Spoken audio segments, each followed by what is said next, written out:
பாபா ஓர் கருணாலயம், பாதம்தான் கமலாலயம்.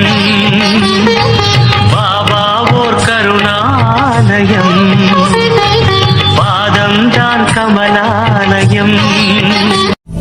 சாயப்பா உறவுகள் அனைவருக்கும் வணக்கம். சாயப்பா மேல் நம்பிக்கை வைத்து அவரை நினைத்துக் கொண்டிருக்கும் உங்கள் அனைவரின் வேண்டுதலையும் சாயப்பா நிறைவேற்றுவார். நல்லதையே நினைப்போம், நல்லதே நடக்கும். என்றும் சாயப்பாவின் அருள் உங்களுக்கு இருக்கும்.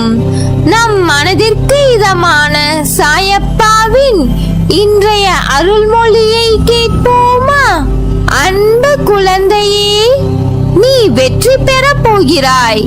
நீ ஜெயிக்க பிறந்த குழந்தை. நீ பிறப்பிலேயே வெற்றியாளன்.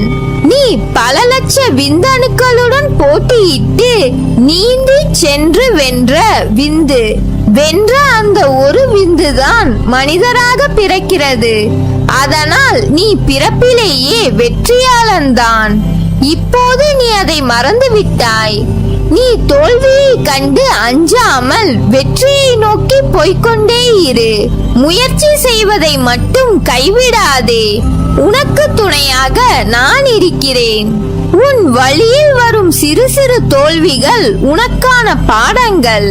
அதை புரிந்து கொண்டு உன் லட்சியத்தை அடையும் முயற்சியில் நீ முழு கவனத்தை செலுத்து. இப்போது உள்ள கஷ்டங்களும் உன்னை பெரிய வெற்றிக்கு தயார் செய்யவே வழங்கப்படுகிறது.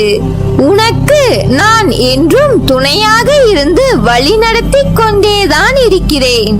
நீ என் குழந்தை. உன் அப்பா உனக்கு நல்லதை மட்டும்தான் செய்வேன்.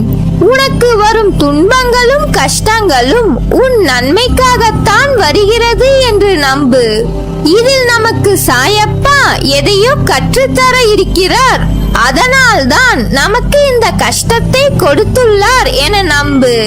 உன் எண்ணத்தை நல்ல சிந்தனைகளில் திருப்பு. நல்லதை சிந்திக்க சிந்திக்க உனக்கு நல்லது நடக்க ஆரம்பிக்கும். எல்லாம் நன்மைக்கே என நம்பு. உனக்கு வரும் கஷ்டங்கள் பனி போல் மறைந்துவிடும். உன் வாழ்வு வசந்தமாக மாறும். உன் தேவைகள் அனைத்தும் நிறைவேறும். நீ ஆசைப்பட்ட நல்லது உனக்கு படிப்படியாக நடக்க ஆரம்பிக்கும். உன் வாழ்க்கை அழகான எதிர்காலத்துடன் பொற்காலமாகத்தான் இருக்க போகிறது.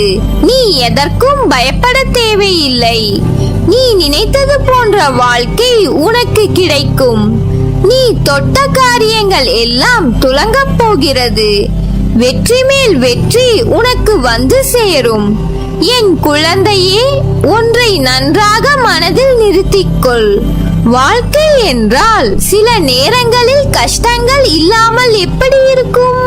பகல் இரவு என இருப்பது போல் இன்பம் துன்பம் என்ற பக்கங்கள் உண்டு என்ற யதார்த்தமான உலகியல் நியாயங்களை ஏன் உணர மறுக்கிறாய்?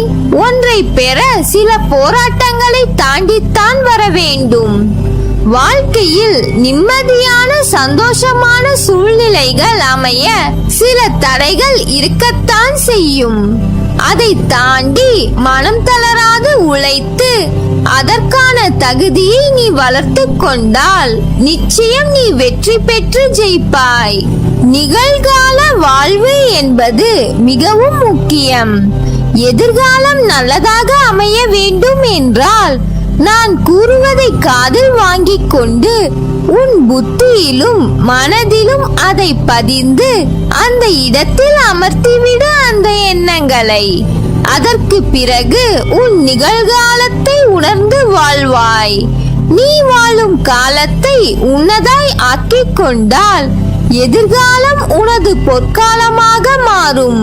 இதயமே வெடித்து சிதறிவிடும் அளவுக்கு பாரத்தை சுமந்து கொண்டிருக்கிறாய். ஒன்றை மறந்து விட்டாய். அந்த இதயத்திற்குள் தான் நான் சிம்மாசனம் போட்டு அமர்ந்துள்ளேன். நீ சந்திக்கும் தோல்விகள் உன்னை நிலைகுலைய வைத்துள்ளது. உன் முகத்தில் ஒரு கலவரம். நாம் இந்த நிலையிலிருந்து மீண்டு வர முடியாதோ என்று, நம்மை இதே நிலையிலேயே சாய் வைத்து விடுவாரோ ஒரு பயம் வந்துவிட்டது. அது உன் முகம் பிரதிபலிக்கும் கலவரத்திலேயே எனக்கு புரிகிறது. நீ படும் துயரங்களை அறிய மாட்டேனா என்ன? அப்போது ஏன் தீர்வுகளை தரவில்லை என்றுதானே கேட்கிறாய்? தீர்வுகளை உருவாக்கத்தானே உன்னுள் வந்து அமர்ந்துள்ளேன். என்னை தூற்றுபவர்களுக்கே நன்மைகளை செய்யும் போது நானே கதி என்று சரணாகதி அடைந்திருக்கும் என் பிள்ளை உனக்கு நான் செய்ய மாட்டேனா? ஒரு வினாடியில் தலையெழுத்தை மாற்றும் சக்தி எனக்கு இருக்கிறது. அந்த வினாடிதான் இன்னும் தீர்மானிக்கப்படாமல் உள்ளது. ஏனெனில் நான் கொடுக்க போகும் தீர்வு நிரந்தரமானது. சில விஷயங்களில் நான் கூறியது போன்ற நிகழ்வு இப்போது நடக்காமல் இருப்பதை நினைத்து உனக்கு உன் கோரிக்கைகளை நான் நிறைவேற்றவில்லை என தோன்றும். ஒன்றை புரிந்து கொள், நடப்பதை மட்டுமே தான் உனக்கு கூறுவேன். உன் பாபா உனக்கு கூறியதை நிச்சயம் நிறைவேற்றுவேன். உன்னை காப்பாற்ற உனக்கு பக்கபலமாய் இருந்து உன்னுடைய பயணத்தில் நானும் பயணிப்பேன். என்றும் அதை மறவாதே. உன் மனம், புத்தி, எதிர்மறை சிந்தனை, பயம், என அத்தனை தேவையில்லாத தோற்றத்தையும் நான் வெளியில் எடுக்கவே இத்தனை நிகழ்வுகள். கண்டிப்பாக உன் தேவைகள் பூர்த்தி செய்யப்பட்டு என் ஆசிர்வாதங்களுடன் வந்தடையும் நாள் தொலைவில் இல்லை, மிக மிக அருகில் வந்துவிட்டது. நல்லது நடக்கும், நல்லதே நடக்கும், நல்லது மட்டுமே நடக்கும். நான் உன்னோடுதான் இருக்கிறேன், எங்கும் எப்போதும் என்றும் என்றென்றும். உன் வாழ்க்கை சுமையில்லாமல் இருக்க நீ சிலரை மறந்துவிடு, சிலரை மன்னித்து விடு, சிலரை கடந்து விடு. யாரையும் தூக்கி சுமக்காதே. என்றும் சோகமே வாழ்க்கையாகாது. அதே போல் என்றும் சுகமாகவே வாழ்ந்துவிடவும் முடியாது. சிமிட்டும் இமைகள் ஒரு நொடி இருட்டினால்தான் நம்மால் பல நொடிகள் வெளிச்சத்தில் வாழ முடியும். 1000 முறை சிந்தியுங்கள், ஒரு முறை முடிவெடுங்கள். அறிவை பெருக்குவதில் பேராசைக்காரனாக இரு. முன்னேற துடிப்பதில் ஆர்வமாய் இரு. முயற்சி செய்வதில் பிடிவாதக்காரனாய் இரு. கர்வம் கொள்வதில் கஞ்சனாக இரு. கவலை கொள்வதில் சோம்பேறியாக இரு. கோபம் கொள்வதில் கருமியாக இரு. கொஞ்சி பேசுவதில் வள்ளலாக இரு.